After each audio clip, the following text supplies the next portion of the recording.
The Odyssey by Homer. Translated by Samuel Butler. Book 16.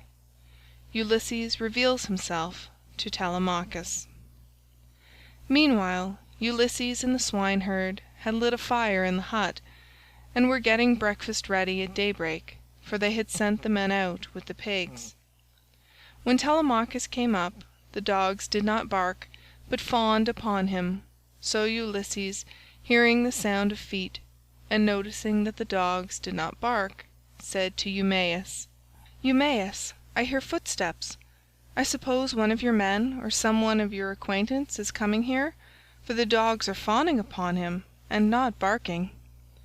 The words were hardly out of his mouth before his son stood at the door.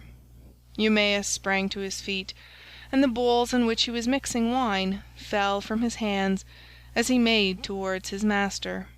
He kissed his head and both his beautiful eyes and wept for joy. A father could not be more delighted at the return of an only son, the child of his old age, after 10 years' absence in a foreign country, and after having gone through much hardship.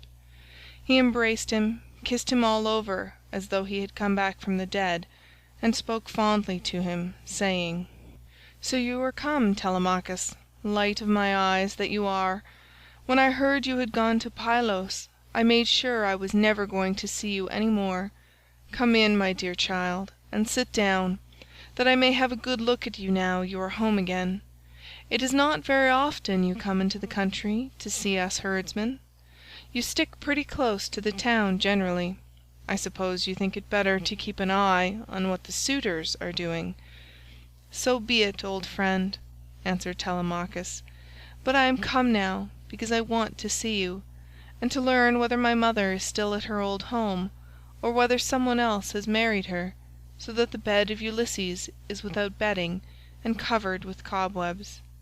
"She is still at the house," replied Eumaeus, "grieving and breaking her heart, and doing nothing but weep, both night and day continually." As he spoke he took Telemachus's spear, whereon he crossed the stone threshold and came inside. Ulysses rose from his seat to give him place as he entered, but Telemachus checked him. "Sit down, stranger," said he. "I can easily find another seat, and there is one here who will lay it for me."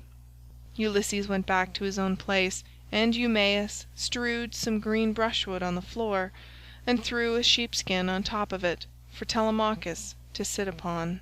Then the swineherd brought them platters of cold meat, the remains from what they had eaten the day before, and he filled the bread baskets with bread as fast as he could. He mixed wine also in bowls of ivy wood, and took his seat facing Ulysses. Then they laid their hands on the good things that were before them, and as soon as they had had enough to eat and drink, Telemachus said to Eumaeus, "Old friend, where does this stranger come from? How did his crew bring him to Ithaca, and who were they? For assuredly he did not come here by land." To this you answered, O swineherd Eumaeus, "My son, I will tell you the real truth. He says he is a Cretan, and that he has been a great traveler. At this moment he is running away from a Thesprotian ship, and has taken refuge at my station, so I will put him into your hands. Do whatever you like with him, only remember that he is your suppliant." "I am very much distressed," said Telemachus, "by what you have just told me. How can I take this stranger into my house? I am as yet young, and am not strong enough to hold my own if any man attacks me. My mother cannot make up her mind whether to stay where she is and look after the house out of respect for public opinion and the memory of her husband, or whether the time is now come for her to take the best man of those who are wooing her, and the one who will make her the most advantageous offer. Still, as the stranger has come to your station, I will find him a cloak and shirt of good wear, with a sword and sandals, and will send him wherever he wants to go. Or, if you like, you can keep him here at the station, and I will send him clothes and food, that he may be no burden on you and on your men. But I will not have him go near the suitors, for they are very insolent, and are sure to ill-treat him in a way that would greatly grieve me. No matter how valiant a man may be, he can do nothing against numbers, for they will be too strong for him." Then Ulysses said, "Sir, it is right that I should say something myself. I am much shocked about what you have said about the insolent way in which the suitors are behaving in despite of such a man as you are. Tell me, do you submit to such treatment tamely, or has some god set your people against you? May you not complain of your brothers, for it is to these that a man may look for support, however great his quarrel may be? I wish I were as young as you are, and in my present mind. If I were son to Ulysses, or indeed Ulysses himself, I would rather some one came and cut my head off, but I would go to the house and be the bane of every one of these men. If they were too many for me, I being single-handed, I would rather die fighting in my own house than see such disgraceful sights day after day: strangers grossly maltreated, and men dragging the women servants about the house in an unseemly way, wine drawn recklessly, and bread wasted, all to no purpose, for an end that shall never be accomplished." And Telemachus answered, "I will tell you truly everything. There is no enmity between me and my people, nor can I complain of brothers, to whom a man may look for support, however great his quarrel may be. Jove has made us a race of only sons.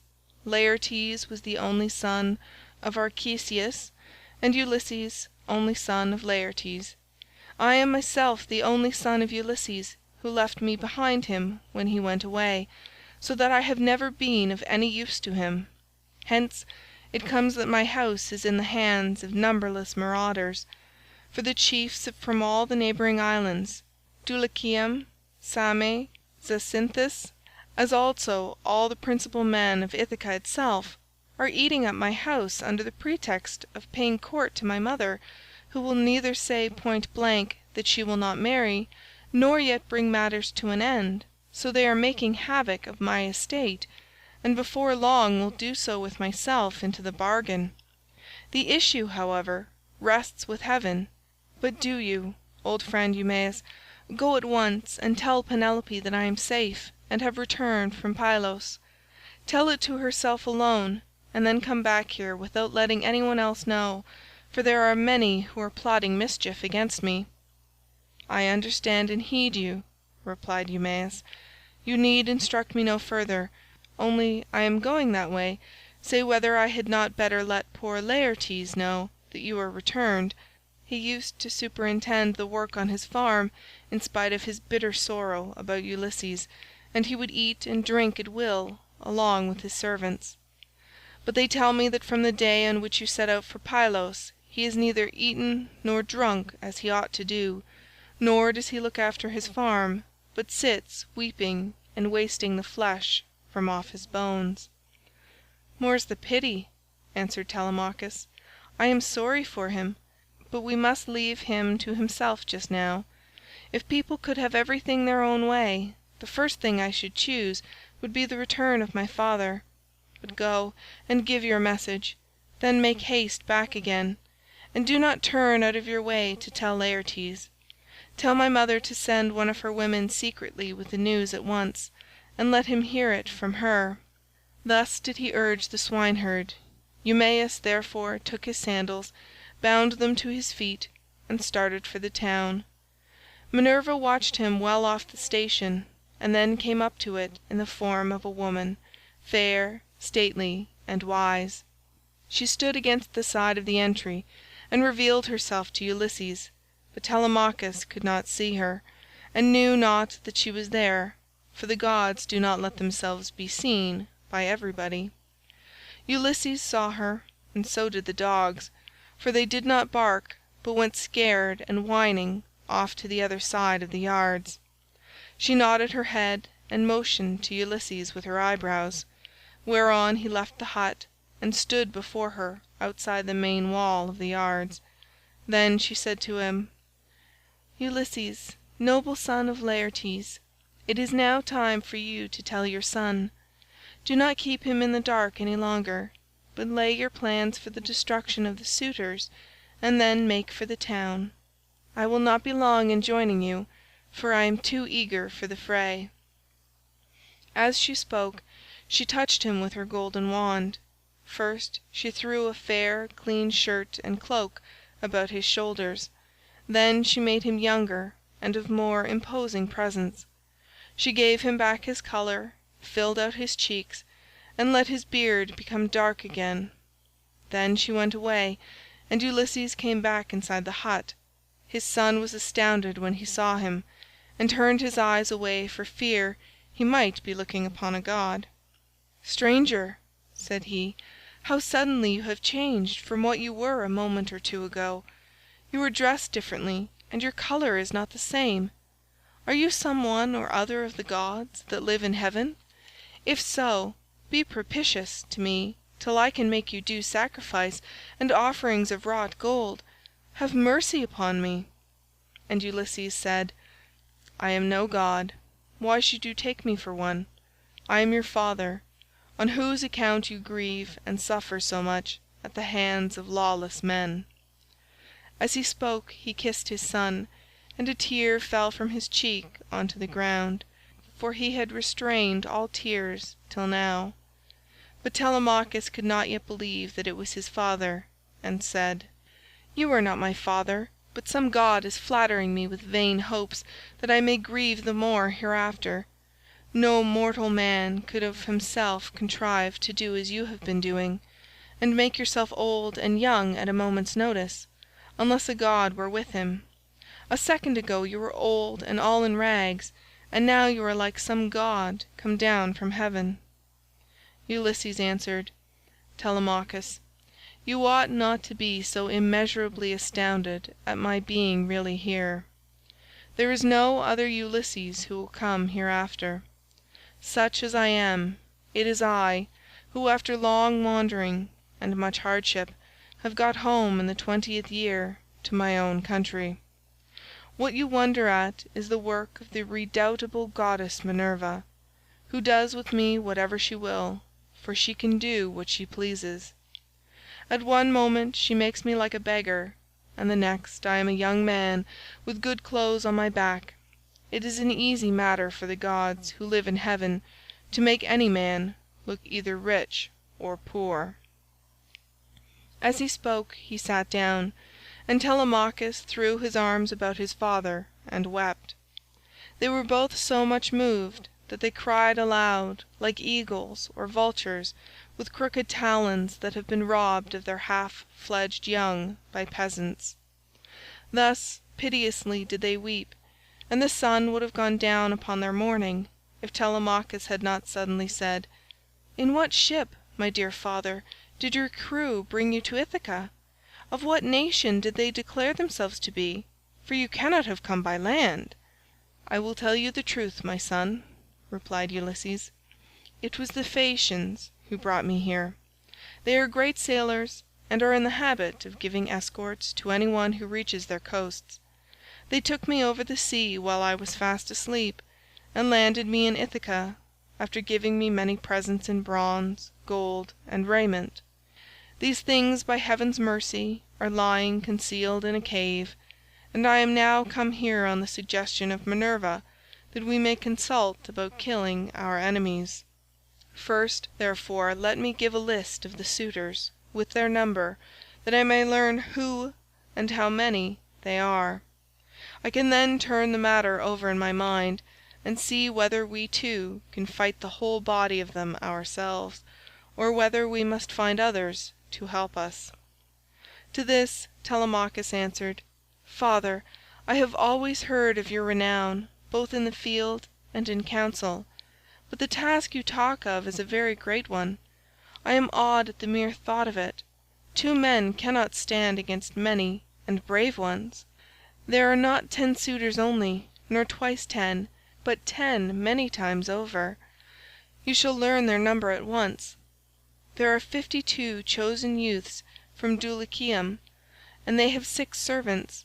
From Same there are 24, 20 young Achaeans from Zacynthus, and 12 from Ithaca itself, all of them well born. They have with them the servant Medon, a bard, and 2 men who can carve at table.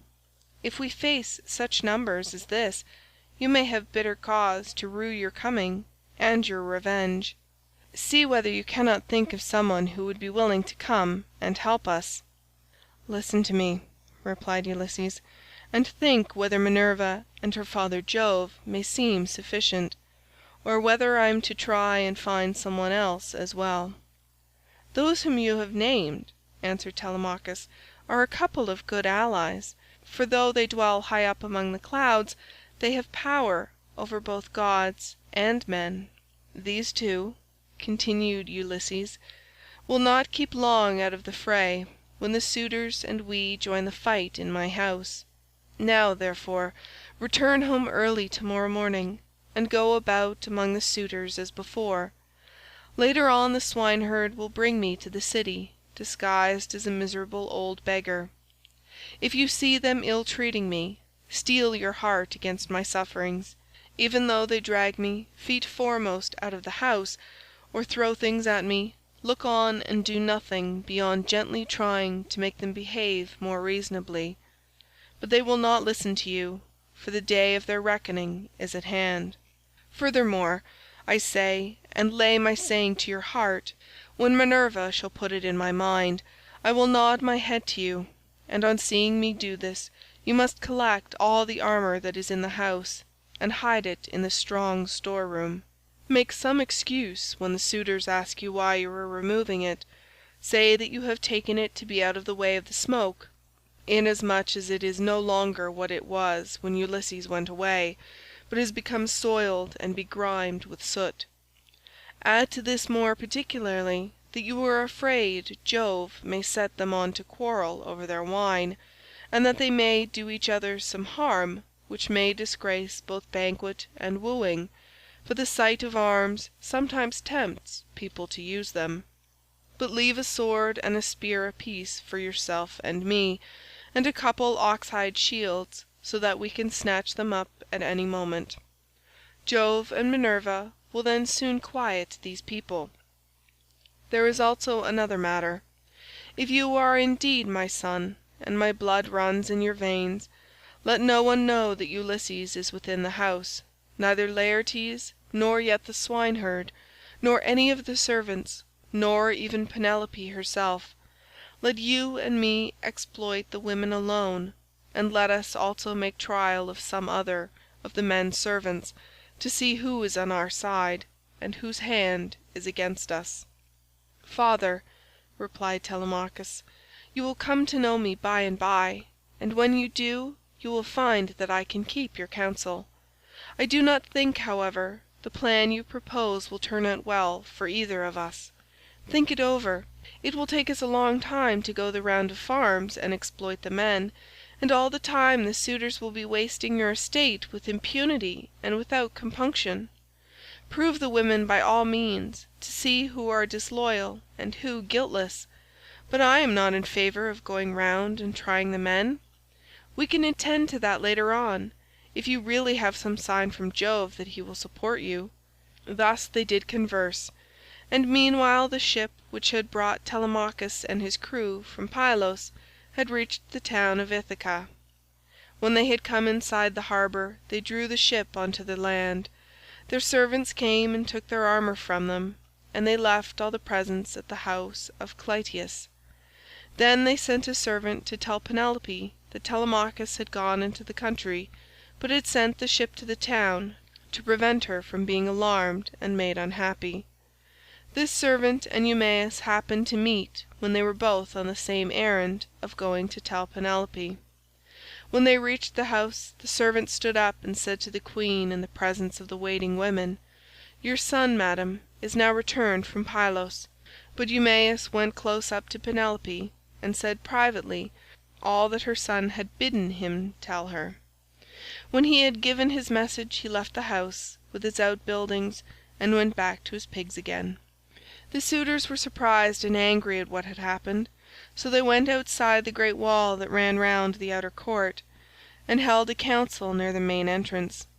Eurymachus, son of Polybus, was the first to speak.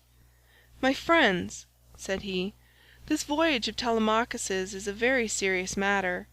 We had made sure that it would come to nothing. Now, however, let us draw a ship into the water and get a crew together to send after the others, and tell them to come back as fast as they can."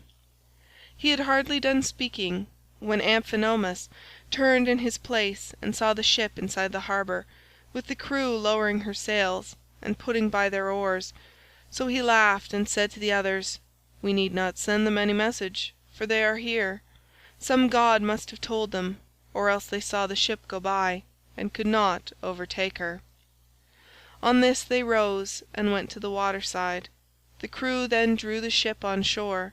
Their servants took their armour from them, and they went up in a body to the place of assembly. But they would not let any one, old or young, sit along with them, and Antinous, son of Eupeithes, spoke first. "Good heavens," said he, "see how the gods have saved this man from destruction.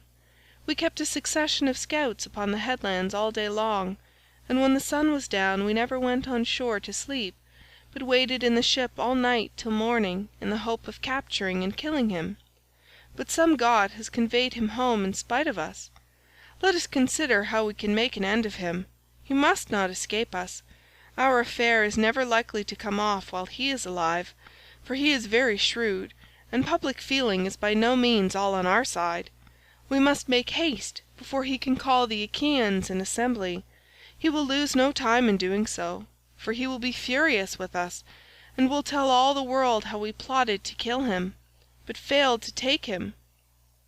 The people will not like this when they come to know of it. We must see that they do us no hurt, nor drive us from our own country into exile.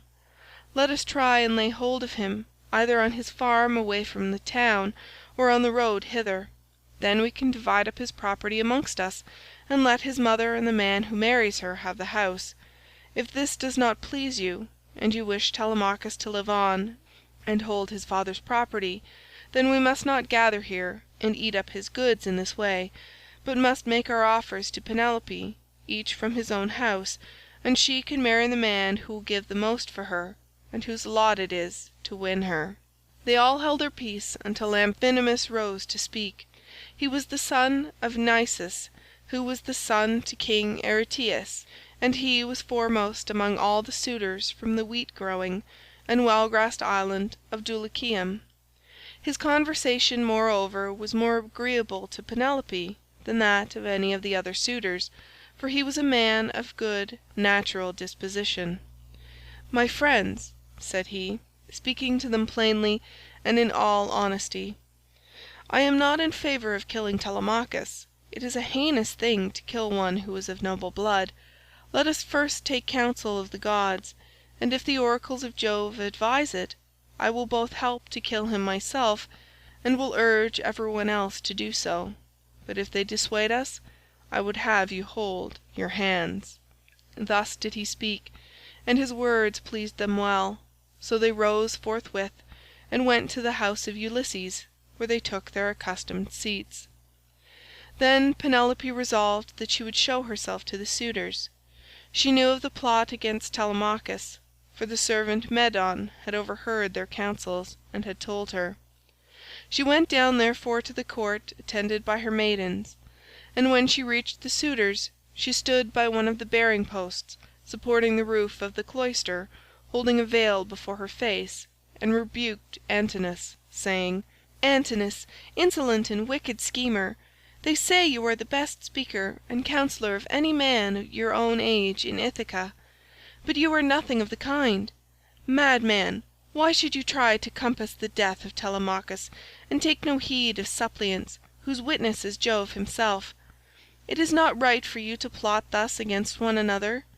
Do you not remember how your father fled to this house in fear of the people, who were enraged against him for having gone with some Taphian pirates and plundered the Thesprotians, who were at peace with us? They wanted to tear him in pieces and eat up everything he had, but Ulysses stayed their hands, although they were infuriated, and now you devour his property without paying for it, and break my heart by wooing his wife and trying to kill his son. Leave off doing so, and stop the others also." To this Eurymachus son of Polybus answered, "Take heart, Queen Penelope, daughter of Icarius, and do not trouble yourself about these matters. The man is not yet born, nor never will be, who shall lay hands upon your son Telemachus, while I yet live to look upon the face of the earth. I say, and it shall surely be, that my spear shall be reddened with his blood, for many a time has Ulysses taken me on his knees, held wine up to my lips to drink, and put pieces of meat into my hands. Therefore Telemachus is much the dearest friend I have, and has nothing to fear from the hands of us suitors. Of course, if death comes to him from the gods, he cannot escape it." He said this to quiet her, but in reality he was plotting against Telemachus. Then Penelope went upstairs again and mourned her husband till Minerva shed sleep over her eyes. In the evening Eumaeus got back to Ulysses and his son, who had just sacrificed a young pig of a year old, and were helping one another to get supper ready. Minerva therefore came up to Ulysses, turned him into an old man with a stroke of her wand, and clad him in his old clothes again, for fear that the swineherd might recognize him and not keep the secret, but go and tell Penelope. Telemachus was the first to speak. "So you have got back, Eumaeus," said he. "What is the news of the town? Have the suitors returned, or are they still waiting over yonder to take me on my way home?"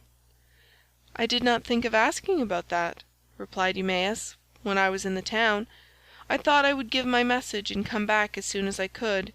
I met a man sent by those who had gone with you to Pylos, and he was the first to tell the news to your mother, but I can say what I saw with my own eyes. I had just got on to the crest of the hill of Mercury above the town, when I saw a ship coming into harbour with a number of men in her. They had many shields and spears, and I thought it was the suitors, but I cannot be sure." On hearing this Telemachus smiled to his father, but so that Eumaeus could not see him. Then when they had finished their work and the meal was ready, they ate it, and every man had his full share, so that all were satisfied. As soon as they had had enough to eat and drink, they laid down to rest, and enjoyed the boon of sleep. End of Book 16.